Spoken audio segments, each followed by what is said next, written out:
በአንድ ወቅት በኤቨን ግዛት ውስጥ ንጉስ ታንግስተን እና ንግስት ሚራ ሳኒ የተባለች ቆንጆ ሴት ልጅን ወለዱ። ይህች ሕፃን በመንግስቱ ውስጥ ካሉት ነገሮች ሁሉ በላይ ብሩህ ነበረች።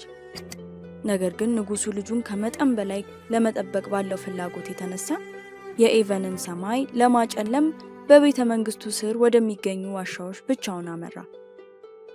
እዚያም ግራይም የተባለች መተተኛን አገኘና ልጄን በማንኛውም ዋጋ መጠበቅ አለብኝ።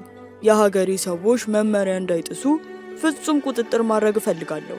ይህም ብቻ ነው የልጄን ደህንነት የሚያረጋግጠው አላት። መተተኛዋም ሴት የምኞትህን እፈጽምልሃለሁ፣ ነገር ግን የሚከፈል ዋጋ አለ። ይህን እርግማን መስበር የሚቻለው ደግሞ ልዕልት መሆኗን የማታቅ ልዕልት ወደ ቤተ መንግስቱ ስትመጣ ብቻ ነው ስትል አስጠነቀቀችው።